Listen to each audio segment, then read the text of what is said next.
The big sexy, as they would say on the Film Vault, is Good Luck, Have Fun, Don't Die by Gore Verbinski. And I looked it up. I'm like, what? I haven't seen anything from Gore Verbinski lately. And I think it's true. He hasn't made a movie in about 10 years. And that movie is forgotten pretty much and not liked by a lot of people. That was A Cure for Wellness. I think a highly underrated movie. And Gore Verbinski in general is a weird story as far as like directors go, because he's very, very successful. He's had a huge run with all the Pirates of the Caribbean movies. Unfortunately, he was lost to those too, because I think he could have made a lot more interesting oddball movies if he hadn't had some early success with both the Ring remake, which I loved quite a bit, and then of course all the Pirates of the Caribbean movies. But in the middle of all that, he's done some really interesting things, and I think he has had a possible future as much more of a niche director's director, but just became almost accidentally a huge success. I think I'm looking forward to the last act of his career if he will make movies a little more often. 10 years is a kind of a long gap, but I think he's making interesting and odd choices, and surprisingly still getting budgets. I don't know how that's working. I don't know how they're still throwing money at him, but maybe just thought that they know he's a capable director and that maybe his movies could still make some money. Anyway, this movie I think probably got greenlit because it's a post Everything Everywhere All at Once movie. You can tell studio execs probably saw this script and thought, ooh, we can have another one of those movies on our hands. Like after Tarantino, after Pulp Fiction, all these movies were being made that were being sold or marketed as kind of Pulp Fiction-esque movies. Now, I think this movie isn't really Everything Everywhere All at Once. I can see why it's getting lumped in there, but I think it has a whole bunch of different movies as inspirations, and it wears those inspirations on its sleeve. First of all, basic concept here, you've got your main characters are played by Sam. I didn't write all their names down of the actual character names, so I'll just say the actors' names. I think it's easier for us to latch on to anyway. If you haven't seen the movie yet, you're not going to remember the characters' names very much. But you've got Sam Rockwell as your main character. You've got Zazie Beetz in here. You've got Juno Temple. You've got Michael Pena. You've got Haley Lou Richardson. One you may not recognize her name. I've seen her in a few things. She does play a main character here named Ingrid. You'll find out later why she's important. This movie, I'm going to describe the basic concept, and then after that, it's hard to describe the actual plot.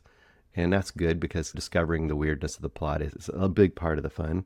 It just starts out with a diner, Norm's Diner, a classic sort of a diner, somewhat.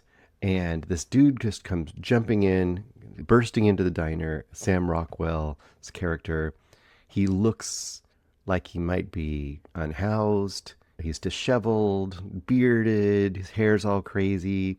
He's got like this clear raincoat on, and strapped around his chest looks to be a bomb. And he has a trigger thing held in his hand, like a button. And everyone's freaked out when he comes in there, and they think, oh my gosh, who is this guy? Is he out of his mind? What's up this guy? And he immediately tells them that he's from the future and that he is here to save the world from a threat in the future. And then he goes on to say he's been here 117 times, and each time has failed. And he has to choose from the, 35 people in this diner, the proper team, because every time he's chosen a team before, it hasn't worked. So he wants to get just the right combination of people to successfully save the future. And that is kind of your basic concept. And as you can see, you can already see some possible, inspirations from other movies. Like you obviously see there's a little bit of Brazil here and the way he looks, and coming back to solve the future, coming from the future to solve the problems in the future. It's got a little bit of a time loop movie going on, which I was very happy though. And I'm okay with time loop movies. They tend to be pretty good, weirdly, even though they're overplayed. It seems like if you're looking at the pantheon of time loop movies versus the pantheon of alternate reality, alternate timeline movies, I think that the time loop movies have had a better history and track record. What is cool about this version of a time loop movie is you're only in one of the loops. you understand from our main character, he's gone through this before, and he might give you hints of things that have worked or not worked in the past. And the way he acts, you can tell he's experienced some of these things before and he knows what's going to happen. But generally, you're just staying in this time loop and you're on this path. Now, along with that inspiration of kind of time loop movies, Brazil, you've got a little bit of Terminator in here. You've got, what else did I write down? I wrote a few different things that it's based on. Oh, there's a feel like Big Trouble in Little China, where it's a little bit all over the place and very odd, but also just fun, not taking itself too seriously. It's even less heady than Everything Everywhere All at Once. I think the ideas in Everything Everywhere All at Once was much more like a little bit mind-bendy. This one isn't very mind-bendy overall. It's a little more, I guess some of the issues and some of the things it brings up are on the nose, which could be a problem to some degree. Like, well, it's not as smart as it thinks it is, a deal. But I think if you let that go, it wants to take you on a fun ride with some odd moments. Also, it's got a little bit of Black Mirror. Now, why do I say Black Mirror? Black Mirror is all about near future technology and how it's messing up our lives. And it's all these little stories. And I thought for a minute that this show was going to end up being an anthology, because he gathers his group, as you might guess. I'm not going to tell you who he picks, but that the process is very entertaining. He gathers his group, and as the adventure starts, their journey, there's a place they're trying to get to. And as that journey starts, you will see like a title screen of one of the characters' names, and then you'll do a flashback to maybe 10 minutes of something crazy in their life involving some near future technology, and how that has led them to be at the diner and where their context is. And I thought, oh, this is essentially going to be an anthology movie. We're going to do this for all the characters, and the journey itself is only going to be a connective tissue. And I was a little worried because, that would have been okay. It did that for a couple of the characters.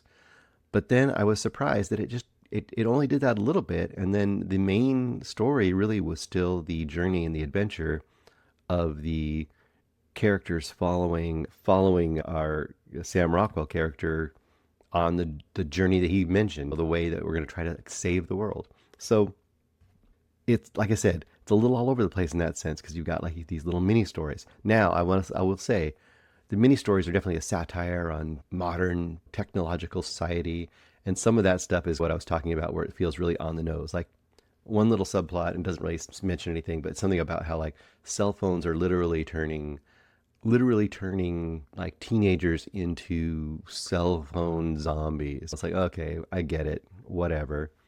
But they do play with that idea in a kind of a fun and interesting way, and it does tie into the overall thing, which I'll just mention the overall evil, the big bad is AI. And once again, oh no, not another movie where AI is the bad guy. Even that is done in an entertaining way, and in a way that isn't like overly preachy about AI. It's just a thing. So there are a lot of things like that where I thought I was going to really roll my eyes, but as it went, it didn't matter as much as just the fun characters and the story itself. Now, I will say one of the little flashbacks does involve, I don't want to reveal this one because it's pretty entertaining. It involves a dark reality of modern society in a very Black Mirror-esque way. And that particular sub-story does work really, really well, and actually ends up tying into the final story as well, because there's something that the main character gets, something about her child that plays in and becomes a big deal. So once again, how do you overall rate this movie? If you're down for the fun and the creative world that it presents to you, then I think you'll really enjoy this movie quite a bit. I think it's overall really satisfying. It's really fun on the journey, and that's kind of your big things in these kind of movies, right? Do you like the characters? Is it a fun journey? Does it have a satisfying ending? I would say it does, although some people might be a little disappointed by the ending they get. That's kind of part of the point. And I don't think like I said, it doesn't play the satire part too heavy. So that's going to be your biggest plus or minus on this movie.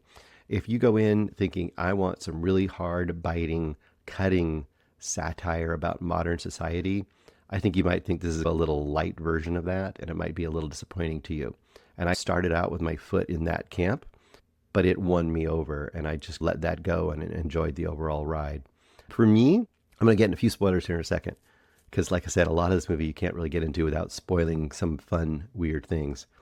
For me, I'm going to go 4.5 stars for good luck, have fun, don't die. I had a great time watching it.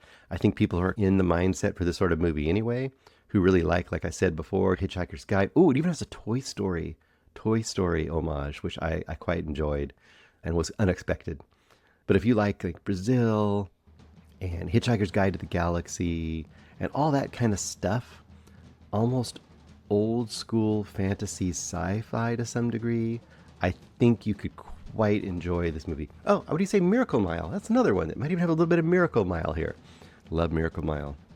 Okay, 4.5 stars for good luck, have fun, don't die. I can never get the order right. It'll take me a while.